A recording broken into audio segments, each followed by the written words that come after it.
nama Tuhan. Shalom. Nah, saudara-saudara, mari kita akan bersama-sama merenungi firman Tuhan.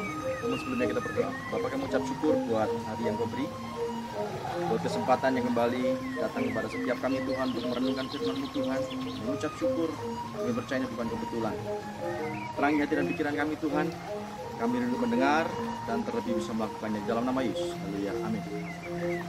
Nah, saudara-saudara, saya rindu kita bersama-sama belajar sebuah firman Tuhan yang terambil dari Yesaya pasal yang ke-30. Yesaya pasal yang 30 ayat 18 sampai dengan ayat yang ke-20. Sekali lagi Yesaya pasal 30 ayat 18 sampai dengan ayat yang ke-20. Saya memberi judul Menanti. Saudara-saudara, kita akan bersama-sama belajar ada apa dengan judul tersebut. Nah, lihat Yesaya 30 ayat 18 sampai dengan 20. Sebab itu Tuhan menanti-nantikan saatnya hendak menunjukkan kasih-Nya kepada kamu. Sebab itu Ia bangkit hendak menyayangi kamu. Sebab Tuhan adalah Allah yang adil, berbahagialah semua orang yang menanti-nantikan Dia.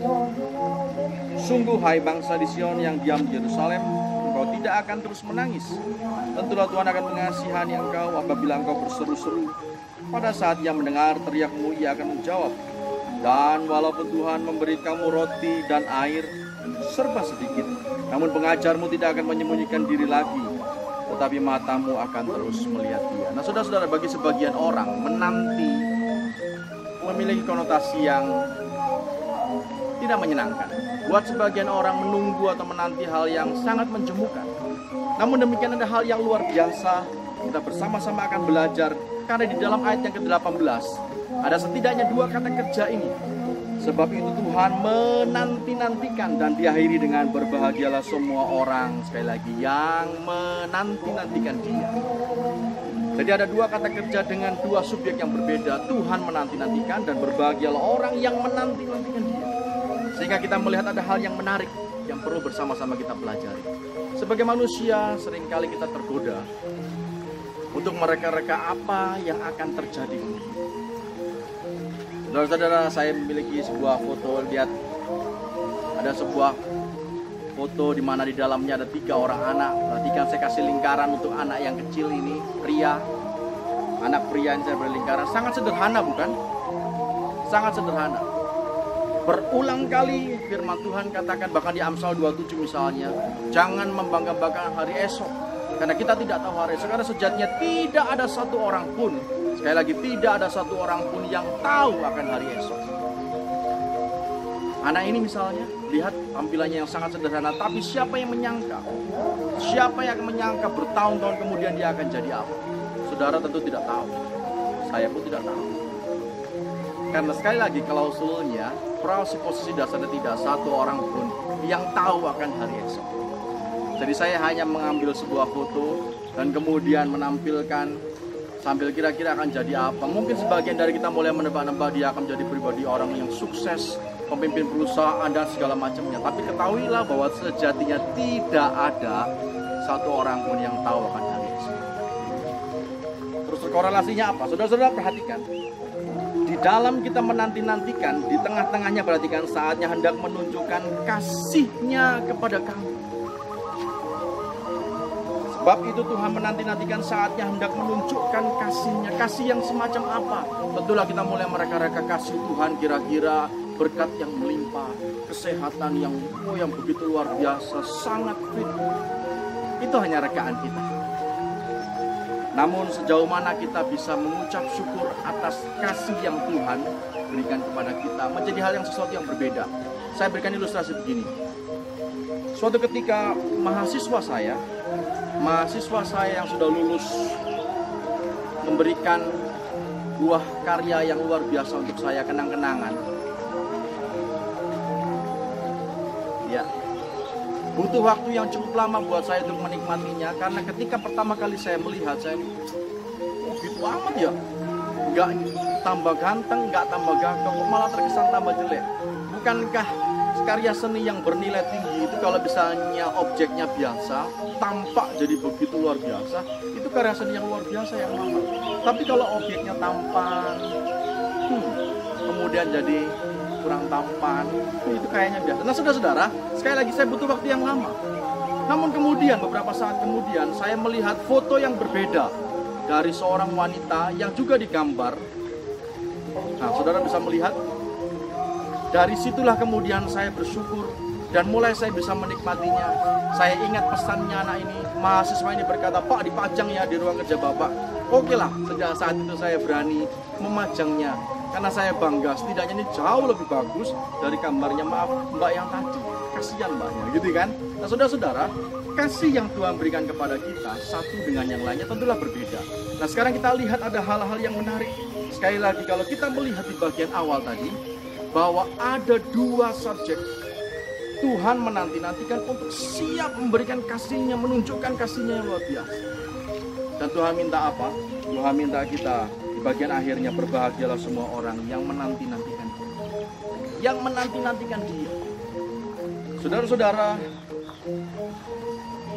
penelitian di dunia sekuler kira-kira tahun 1949-1950 sudah ada penelitian yang jauh lebih dalam untuk melihat frekuensi segala sesuatu di alam semesta ini.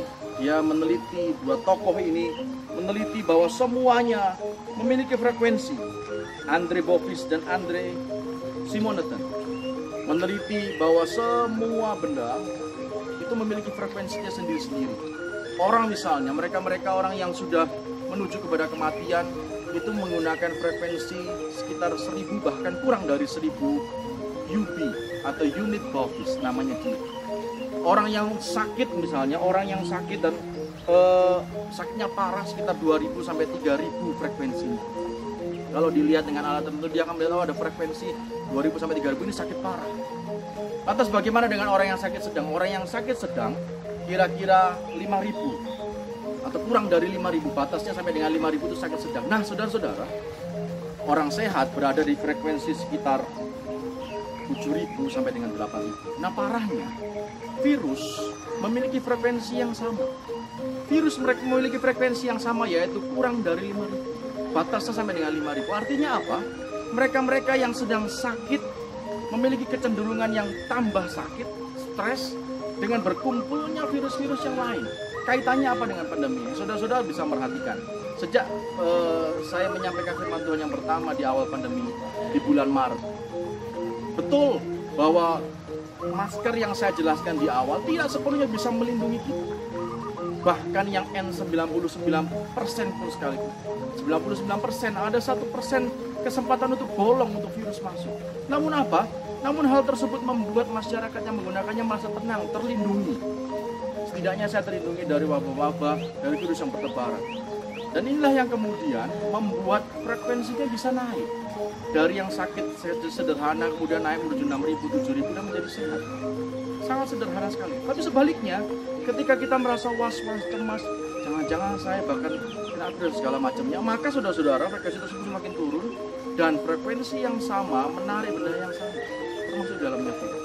Ini penelitian sekuler yang membuktikan apa? Yang membuktikan kebenaran firman Tuhan. Makanya firman Tuhan katakan di dalam tinggal tenang. Saudara tentu ingat di dalam ayat sebelumnya, di dalam ayat yang ke-15, dalam tinggal tenang dan percaya terletak kekuatan. Sudah saya sampaikan sebelumnya bahwa di dalam tinggal tenang dan percaya terletak kekuatan. Saudara-saudara, ini budaya yang sangat lumrah dilakukan oleh nabi-nabi pada masa itu. Yesaya, Yeremia, Elisa bahkan. Saudara tentu ingat peristiwa kapak yang timbul dan tenggelam, yang timbul dan mengapung yang terdapat di dalam 2 Raja-Raja pasal 6 ayat 1-7. Kita melihat bahwa di sana ada rombongan para nabi yang berusaha membangun. Ketika berusaha membangun, mereka sampai di pinggir sungai Yordan dan kemudian menggunakan kapak untuk memotong pohon. Namun apa yang terjadi? Kapak tersebut, mata kapak tersebut terlempar dan jatuh ke sungai. Saudara-saudara, dengan sangat jelas, nabi tersebut berteriak, "Loh, itu barang pinjaman. Itu barang pinjaman." Kesadarannya membuat dia dengan refleks saja menyadari bahwa ya ampun, yang hilang ini barang pinjaman. Saudara-saudara tentu menyadari bahwa semua yang melekat pada diri kita, yang kita gunakan untuk melayani Tuhan, yang kita gunakan untuk bekerja sehari-hari demi kemuliaan nama Tuhan, semuanya pinjaman dari Tuhan. Itu yang saya sampaikan dalam pekan. Nah, saudara-saudara, dan dengan sangat tepat pula dia bisa menunjukkan the point, titiknya, spotnya. Ketika Elisa bertanya di mana jatuhnya, dia tunjukkan spotnya. Dalam bahasa terjemahan aslinya demikian, di situ spot.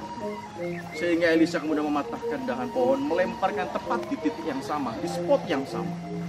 Saudara-saudara, ketika kita tinggal tenang dan percaya, maka kita menyadari apa-apa yang terjadi dalam hidup.